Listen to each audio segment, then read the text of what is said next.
All right, let's dive in. Today, we're exploring a true icon of the American West, Rocky Mountain National Park. We're going to dig into the powerful forces that shaped its very bedrock, the incredible life it supports, and the deep human story that's carved into its landscape. Let's get to it. The National Park Service really nails it with their description. They don't just call it a park, they call it a living showcase. And that phrase is so important because it gets at the idea that this place is dynamic, it's always changing, and we're about to see just how. And it is a showcase that people are absolutely flocking to see. Get a load of this lumber. 4.1 million visitors in 2023 alone. To give you some perspective, that's more people than the entire city of Los Angeles. It makes this one of the most visited national parks in the country and really shows you just how vital this place is to so many people. So, how do we even begin to wrap our heads around a place this massive? Well, we're going to break it down. We'll start with the raw geology, then we'll climb up through its different ecosystems, uncover its human history, take a look at who's visiting today, and finally, we'll talk about the challenges of protecting this incredible treasure.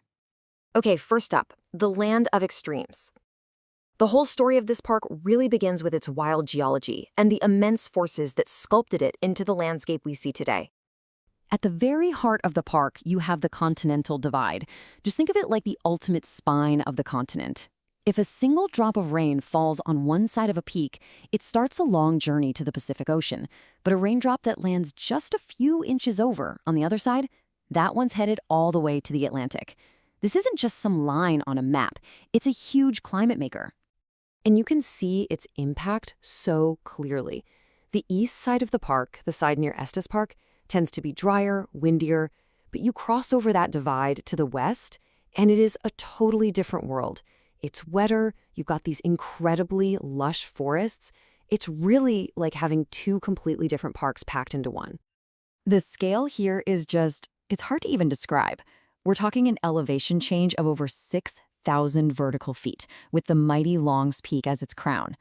And get this, the park has 60, that's 60, mountain peaks that soar above 12,000 feet. And it's right here, in these high mountains, that the legendary Colorado River starts its epic journey southwest. So you have this incredibly dramatic landscape, right? Now let's see what actually lives here.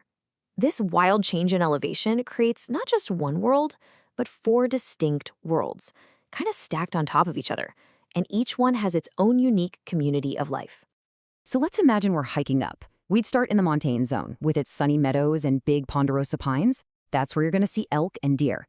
Then we climb higher into the subalpine world, with its dense forests of spruce and these stunningly clear lakes. Keep going, push above 11,000 feet, and suddenly you pop out above the tree line into the alpine tundra, a harsh, windswept world of tiny, tough plants and amazing little critters like the pika.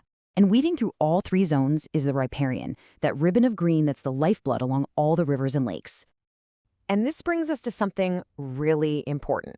The alpine tundra, it looks so tough, right? It's built to survive these absolutely brutal conditions. But in reality, it is incredibly fragile. The plants up there are ancient, and they grow at a snail's pace. One wrong step off the trail can do damage that takes literally hundreds of years to heal. It's wild. This land wasn't some empty wilderness before it became a park. Not at all. It has a deep, enduring human story that stretches back for thousands of years. For millennia, this was home.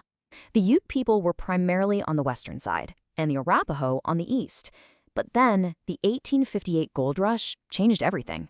A flood of settlers came in, which led to conflict and ultimately broken treaties. And in a tragically swift turn of events, the Ute and Arapaho were forcibly removed from the lands they had always known.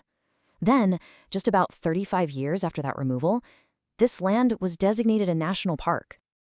And that history isn't just something in a book. It's literally written on the landscape.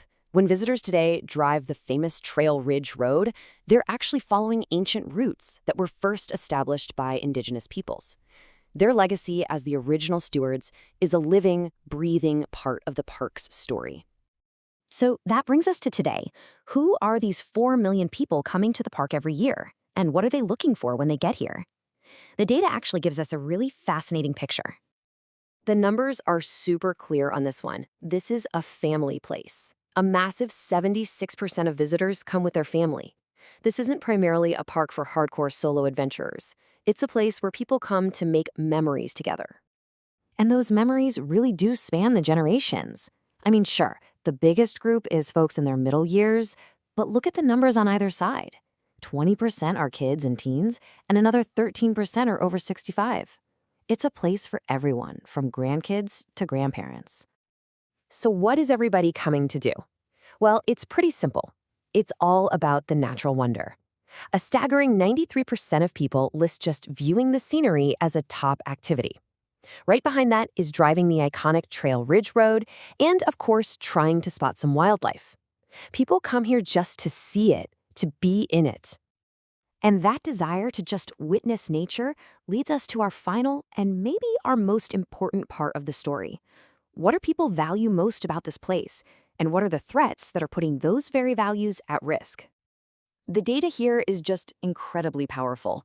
It doesn't matter who you ask, the answer is pretty much the same. An amazing 96% of visitors say protecting native wildlife is critical. Same goes for the scenery, for clean water, for clean air. These aren't just nice-to-haves, they are the absolute heart of why people love this park. But here's the twist. Protecting those very things is getting harder and harder. The park is getting squeezed from the inside and the outside. From the inside, almost half of all visitors say that crowding is taking away from their experience, and from the outside, you have climate change bringing huge threats, like pine beetle infestations killing trees and longer, more intense wildfire seasons. Which leaves us with this one giant question. The very things that draw millions of us here, that wildness, the beautiful scenery, the feeling of quiet, are being threatened by our own love for the place and by a changing world. So the challenge is, how do we protect this incredible escape for the next generation without loving it to death?